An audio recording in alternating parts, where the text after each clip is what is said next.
आज की विषय वस्तु का शीर्षक है शैक्षिक समाजशास्त्र और शिक्षा का समाजशास्त्र, educational sociology and sociology of education. आज का यह शीर्षक इसलिए और अधिक महत्वपूर्ण है क्योंकि इसमें प्रथम बार शिक्षा का समाजशास्त्र की व्याख्या को जोड़ा गया है। अब तक उच्च शिक्षा के परिक्षेत्र में जैसे एमएड या एमए आदि जो भी हायर एजुकेशन थी और उसमें शिक्षा के संदर्भ थे, उसमें शैक्षिक समाजशास्त्र का अध्ययन किया जाता था। अब इसमें सारा का सारा ध्यान शिक्षा के समाजशास्त्र पर है। तो आइए प्रारंभ करते हैं शैक्षिक समाजशास्त्र और शिक्षा का समाजशास्त्र। सबसे पहले हम आज की विषय वस्तु पर विचार कर लेते हैं कि आज इस शीर्षक के तहत हम क्या क्या देने जा रहे हैं। पहली बात, शैक्षिक समाजशास्त्र है क्या, इसका अर्थ क्या है और परिभाषा क्या है, इस पर हम विचार करेंगे, meaning and definition of educational sociology. और दूसरी बात, ठीक इसी तरह से शिक्षा का समाजशास्त्र, सोशियोलॉजी ऑफ एजुकेशन, ये क्या है, इसकी परिभाषा पर हम बात करेंगे। तीसरी बात, शिक्षा के समाजशास्त्र और शैक्षिक समाजशास्त्र में अंतर क्या है, difference between the sociology of education and educational sociology. और चौथी बात जो हम करेंगे वो शिक्षा के समाजशास्त्र की आवश्यकता, उपयोगिता व महत्व, need, utility and importance of sociology of education. इन चार परिक्षेत्रों को हमने विभिन्न विश्वविद्यालयों के शिक्षा शास्त्र के पाठ्यक्रम के अनुरूप स्थान दिया है। आइए सबसे पहले विचार करते हैं शैक्षिक समाजशास्त्र का अर्थ एवं परिभाषा, meaning and definition of educational sociology. समाजशास्त्र में मानव और समाज को प्रमुखता दी जाती है, जबकि मानव, शिक्षा, समाज और इनके तत्संबंधी अंग शैक्षिक समाजशास्त्र की विषय वस्तु हैं। वस्तुतः शैक्षिक समाजशास्त्र समाजशास्त्र की ही एक शाखा है जिसमें शिक्षा का समाज पर प्रभाव, सामाजिक संबंधों और इसके विभिन्न पहलुओं का वैज्ञानिक सुव्यवस्थित अध्ययन किया जाता है। प्रसिद्ध समाजशास्त्री जॉर्ज पेनी महोदय का विचार है, By educational sociology, we mean the science which describes and explains the institution, social groups, and social process. That is the social relationships in which, on through which the individual gains and organized his experiences.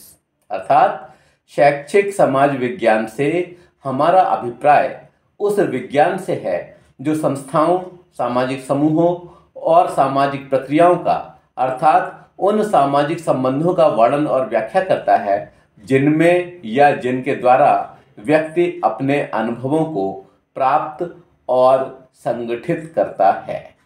आप देखिए, इनकी जो परिभाषा है वह अपने आप में बहुत स्पष्ट है और इसकी जो अंतिम लाइन है, जिनमें या जिनके द्वारा व्यक्ति अपने अनुभवों को प्राप्त और संगठित करता है, यह भाव बहुत ही महत्वपूर्ण है शैक्षिक समाजशास्त्र की परिभाषा में। ब्राउन महोदय इस संदर्भ में क्या कहते हैं, ये विचार करते हैं। Educational sociology is the study of the interaction of individual and his cultural environment. शैक्षिक समाजशास्त्र व्यक्ति तथा उसके सांस्कृतिक वातावरण के बीच होने वाली अंतःक्रिया का अध्ययन है। क्या है शैक्षिक समाजशास्त्र? जो व्यक्ति है और जिस सांस्कृतिक परिवेश में वो रह रहा है, उन दोनों के बीच में जो अंतःक्रिया हो रही है वह आएगी आपकी शैक्षिक समाजशास्त्र के अंतर्गत, एजुकेशनल सोशियोलॉजी के अंतर्गत। इसी संदर्भ में गुड महोदय का क्या विचार है, देखिए। Educational sociology is the scientific study of how people live in social groups, specially including the study of education that in obtained by the living in the social groups and education that is headed by the members to live efficiently in social groups। आप देखिए, social groups में व्यक्ति के व्यक्तित्व और उसके स्थान की विवेचना बहुत ही महत्वपूर्ण ढंग से की गई है।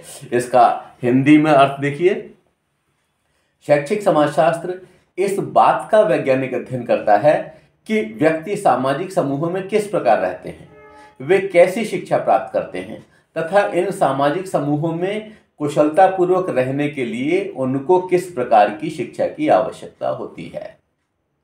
इनका ये जो परिभाषा है बहुत अधिक स्पष्ट है। और आज तो हम तमाम सोशल ग्रुप्स, चाहे वो व्हाट्सएप के ग्रुप्स हों, चाहे और तमाम सामाजिक ग्रुप्स हों, उनको हम बनाते हैं और उसमें देखिए कुछ लोगों का व्यवहार बहुत ही अच्छा होता है और वो सबके द्वारा पसंद किए जाते हैं।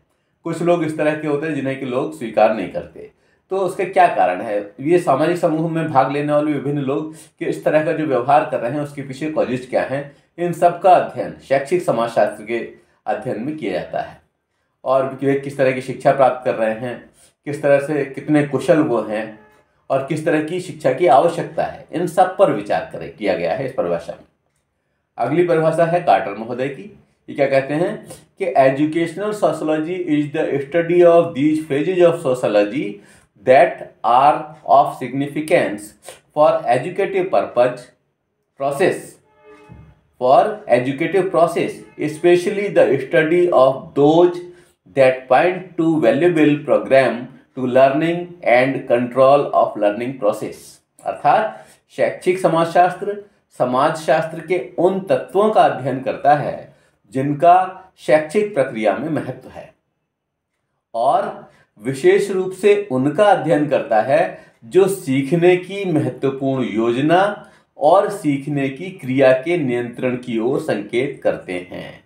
इसमें भी देखिए बात की लाइन बहुत ही महत्वपूर्ण बन पड़ी है कि जो सीखने की महत्वपूर्ण योजना और सीखने की क्रिया के नियंत्रण की ओर संकेत करते हैं। तो सामाजिक जो ये शैक्षिक समाजशास्त्र है वो इस चीज का अध्ययन करता है क्योंकि इन चीज़ों का ही शैक्षिक प्रक्रिया में बहुत महत्व है और इसी महत्व की वजह से इसका आवश्यकता, इसकी प्रासंगिकता बढ़ गई है। अब हम विचार करते हैं कि ये शिक्षा का समाजशास्त्र क्या है। अभी हमने विचार किया था शैक्षिक समाजशास्त्र पर, अब हम विचार कर रहे हैं शिक्षा का समाजशास्त्र पर। यहाँ बहुत ध्यान देने की आवश्यकता इस वजह से है क्योंकि अब सारे के सारे एजुकेशनल जो परिप्रेक्ष्य है और जो इसका उच्च स्तर है उसमें शैक्षिक समाजशास्त्र की जगह शिक्षा के समाजशास्त्र पर ही विशेष ध्यान है और इसी की ही आवश्यकता, इसी का क्षेत्र और इसी की तमाम चीज़ों को उसमें जोड़ा गया है। तो आइए जानते हैं क्या है शिक्षा का समाजशास्त्र। विकिपीडिया के अनुसार the sociology of education is the study of how public institutions and individual experiences affect education and it's outcomes. It is mostly concerned with the public schooling system of modern industrial societies, including the expansion of higher, further adult and higher education।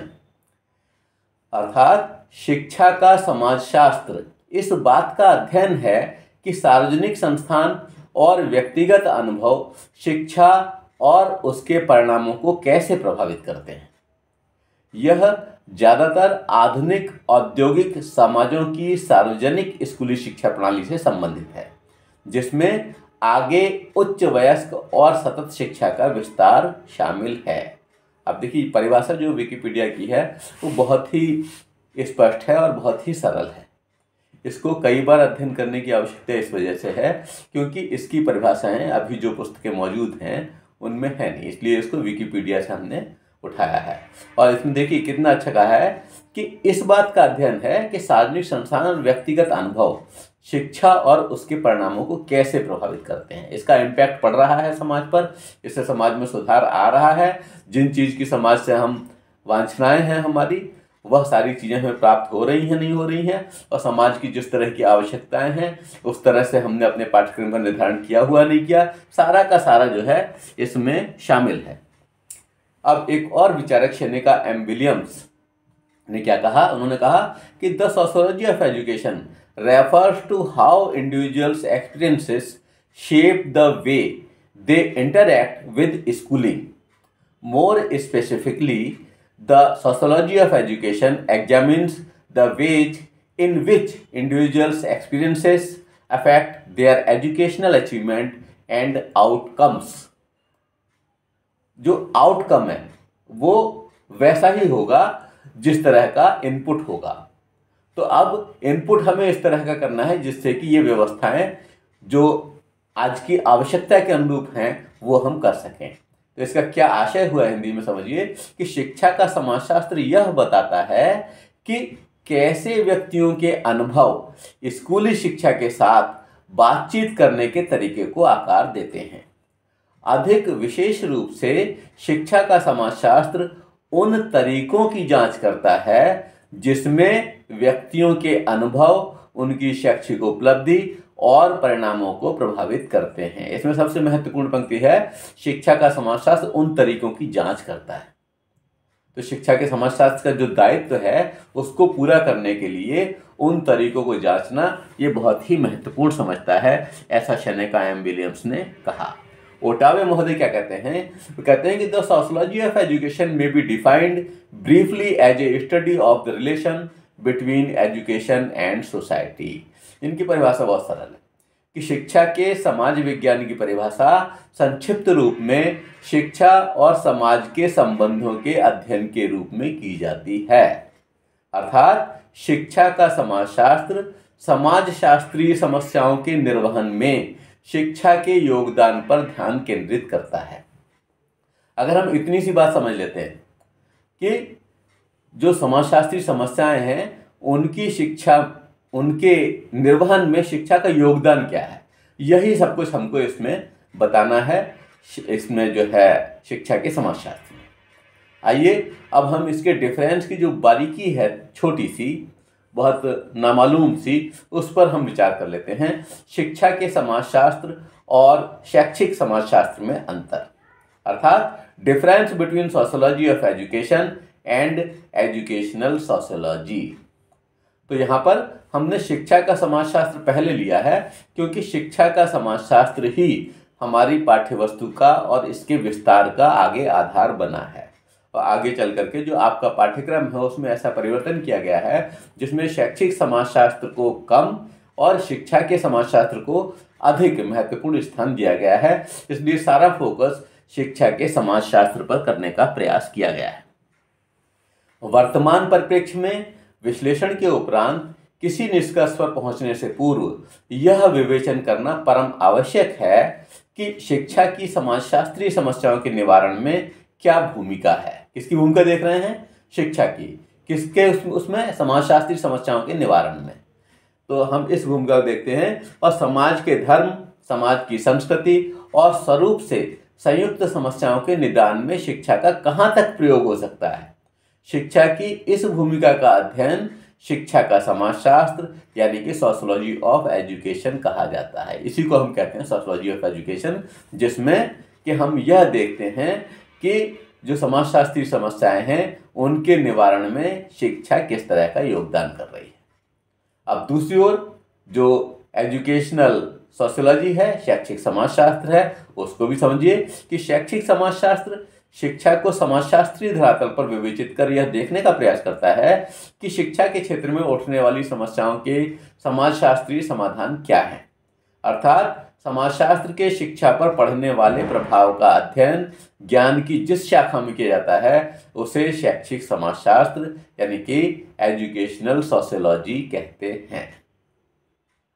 तो ये ध्यान रखना है कि उसमें समस्याएं किसकी हैं? समाजशास्त्र की।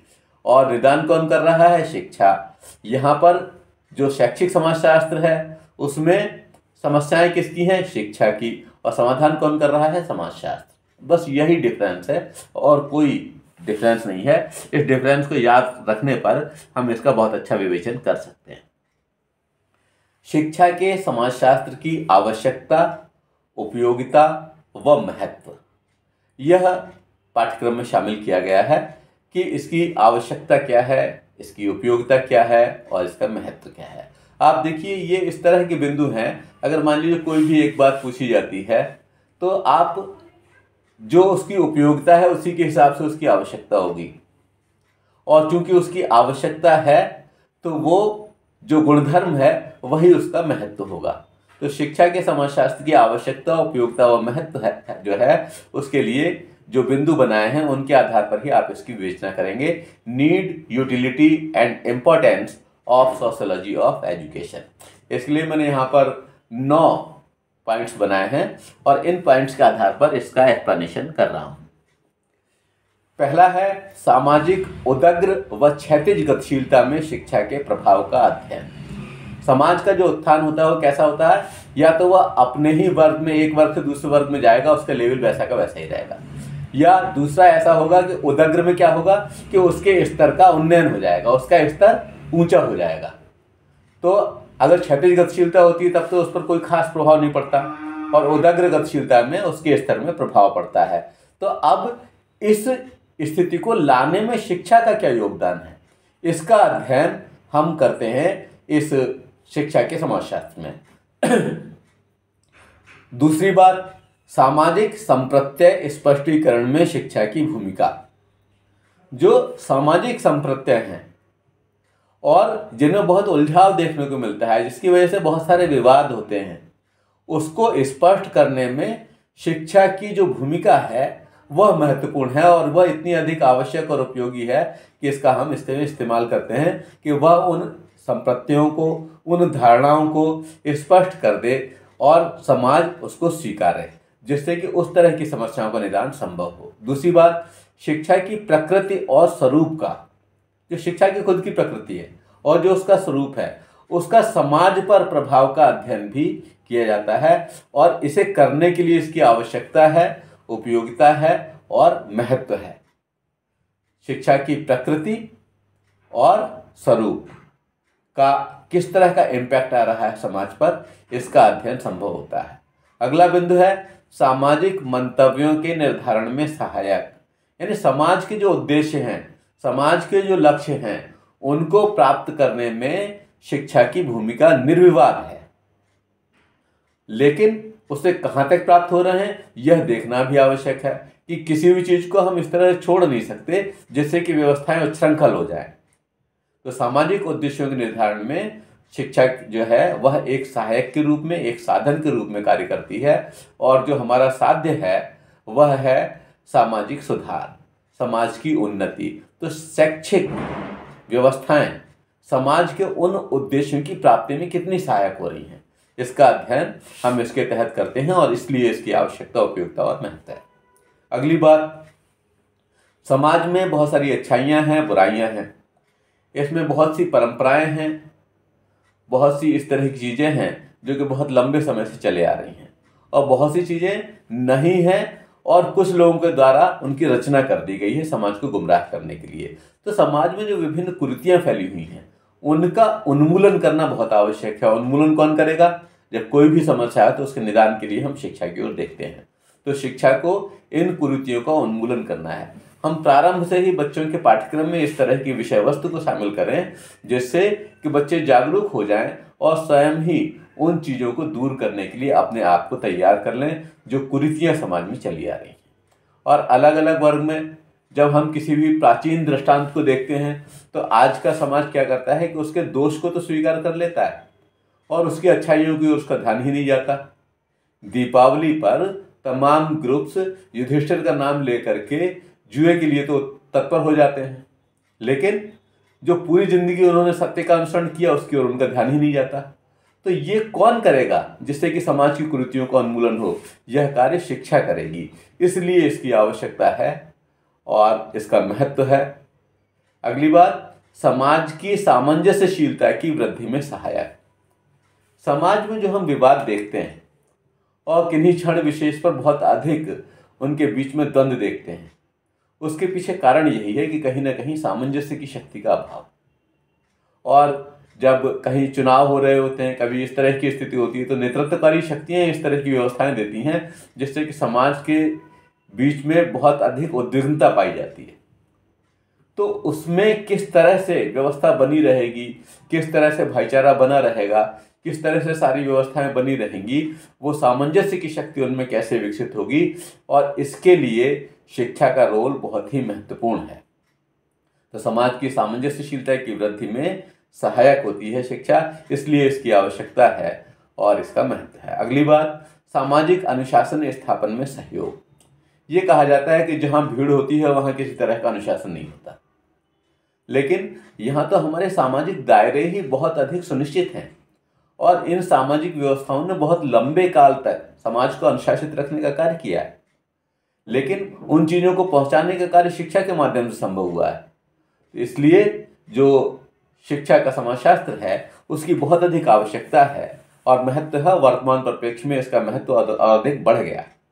अगली बात, जाति भेद, छुआछूत आदि भावना से निजात में सहायक।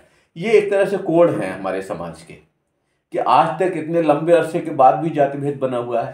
भाई TQM, टोटल क्वालिटी मैनेजमेंट, पूरी तरह से जो प्रबंधन, जो क्वालिटी का मैनेजमेंट है उसकी ओर हमारा ध्यान होना चाहिए, किस तरह हम गुणवत्ता को ऊंचा करेंगे। और ये सारी चीज़ें सेकेंडरी हैं। भला बताइए, आप एक भावना को सुनिए, हमें अछूत बनाते हो हमारे होकर, मिला हमें यही इनाम तुम्हारे होकर, तुमने कुत्तों से बुरा समझा हमेशा हमको, और हम जीते हैं इस पर भी तुम्हारे होकर। भला बताइए, इस तरह की लाइनें किसकी आंखों में आंसू नहीं ले आएंगी। आज आवश्यकता है कि हम जाति भेद, छुआछूत आदि की भावनाओं से बहुत ऊपर उठें और TQM पर, टोटल क्वालिटी मैनेजमेंट पर ध्यान दें, जिससे कि हिंदुस्तान का नाम विश्व में बन सके। और इस कार्य को करने में हमारी जो है ये शिक्षा का समाजशास्त्र जो है यह बहुत ही महत्वपूर्ण भूमिका का निर्वहन करेगा, तो इसकी आवश्यकता है। अगली बात, समाज में वाद विवाद, प्रतिवाद और संवाद, इसका भावबोध जगाने में सहायक। एक्चुअली पहले क्या होता था कि अगर कोई भी बात फैलाई गई तो लोग उस पर आंख बंद करके विश्वास कर लेते थे। आज अगर मान लीजिए, चाहे वो व्हाट्सएप पर हो चाहे फेसबुक पर हो, कोई भी बात आती है तो लोग उस पर सहज विश्वास नहीं करते, क्योंकि वह एक वाद होता है, विचार होता है, उस पर फिर उस थीसिस पर फिर एंटीथीसिस और उसके बाद फिर सिंथेसिस तक लोग पहुंचते हैं। और समाज की इस जागरूकता की वजह से, शिक्षा के इस योगदान की वजह से हमारा समाज अधिक सुदृढ़ हो रहा है।